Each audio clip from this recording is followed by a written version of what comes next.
Olá! Hoje a gente vai mergulhar fundo num conflito que, quer a gente perceba ou não, está no centro da vida moderna. Aquela batalha silenciosa entre o ser e o ter. É uma tensão que acaba alimentando uma ansiedade que parece que está em todo lugar. E a gente vai entender o porquê. Para começar, vamos com uma pergunta que talvez muita gente já tenha se feito. Por que essa sensação de ansiedade constante virou a trilha sonora da nossa época? A resposta, olha, talvez não esteja dentro da gente, mas no jeito que a gente aprendeu a se relacionar com o mundo. A raiz dessa ansiedade toda, segundo o filósofo Erich Fromm, está justamente na briga entre dois jeitos de viver. De um lado, o que ele chama de modo ter, onde a nossa vida é medida pelo que a gente tem. E do outro, o modo ser, que é focado em quem a gente é, na qualidade das nossas experiências. Então, vamos lá. Vamos entender melhor essa ansiedade de ter. É muito importante sacar que essa inquietação não é uma falha pessoal, sabe? É mais um sintoma de um sistema inteiro que empurra a gente para viver de um jeito bem específico. O problema central é essa inversão que está aqui na tela. A nossa identidade, quem a gente é, deixa de ser uma coisa que a gente cultiva por dentro e passa a ser uma espécie de vitrine de produtos que a gente compra. E aí, o valor de uma pessoa começa a ser perigosamente confundido com o seu poder de compra. Tá.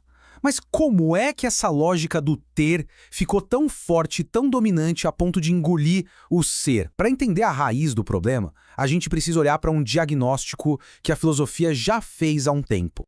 A base para entender isso é um conceito do Karl Marx chamado fetiche da mercadoria. Parece complicado, mas a ideia é simples. Os produtos ganham um valor quase mágico, que faz a gente esquecer que por trás de cada objeto existem pessoas, trabalho, relações humanas. A gente acaba valorizando mais a coisa do que as pessoas. E essa frase, inspirada em outro pensador, o Baudrillard, resume isso perfeitamente. A gente não está só comprando um produto para usar. A gente está comprando um símbolo que promete entregar uma identidade, uma versão melhorada da gente. O objeto vira um ator numa peça que a gente cria sobre nós mesmos. E isso joga a gente num ciclo de insatisfação que não tem fim. É a chamada esteira hedônica. A gente corre e corre achando que quando comprar a próxima coisa vai finalmente chegar na felicidade, mas o sistema já tratou de mover a linha de chegada mais para frente. A nossa infelicidade vira, literalmente, o combustível da economia.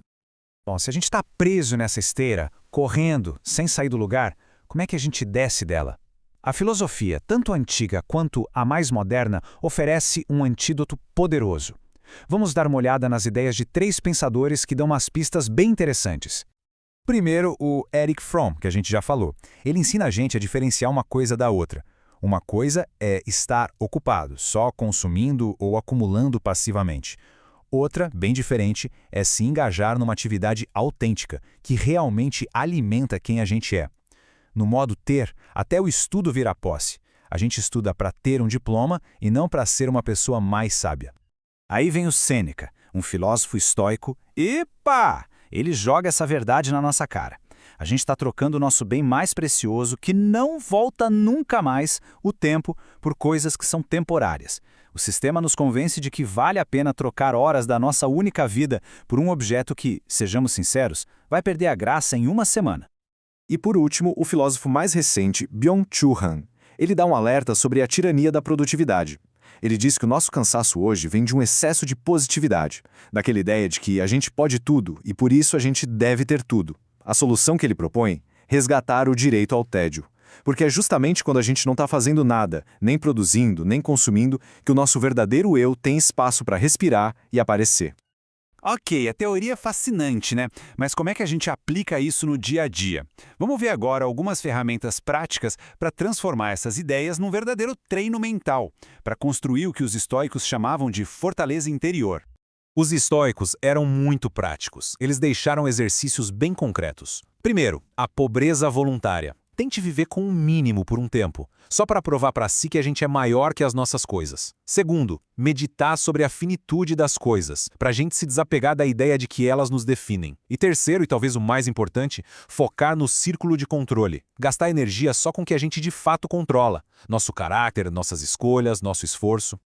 E essa tabela aqui é tipo um mapa dessa mudança de mentalidade. É trocar o foco do resultado, que é passageiro, pelo processo, que ensina. É trocar a busca por aplauso, que depende dos outros, pela integridade, que só depende da gente. E trocar a obsessão por quantidade pela busca de qualidade, de estar presente. A ansiedade vai embora quando a gente percebe que não precisa conquistar o direito de existir. E aqui está uma ferramenta para o dia a dia. Uma pergunta de ouro para se fazer antes de qualquer compra ou desejo. Eu quero isso, porque vai me ajudar a ser melhor, a expandir minha capacidade de agir no mundo, ou eu quero isso só para que os outros vejam que eu tenho? Se a resposta for a segunda, pode saber que se está comprando um peso para a ansiedade, não um benefício para a vida. E isso tudo nos leva ao ponto final, a uma conclusão que redefine completamente o que significa ser rico. A gente vai falar sobre a verdadeira riqueza, a riqueza de ser. Então, a grande virada de chave não é rejeitar o mundo material, virar um eremita, nada disso. É mudar a nossa relação com as coisas. É redescobrir que o valor de uma pessoa está na profundidade da sua consciência e não no extrato do banco. Como disse Lao Tse, quem sabe que já tem o suficiente é rico. A verdadeira liberdade é essa leveza de descobrir que a gente já é o suficiente. E a gente termina com a pergunta mais importante que essa jornada toda nos leva a fazer. É um pensamento para levar para a vida.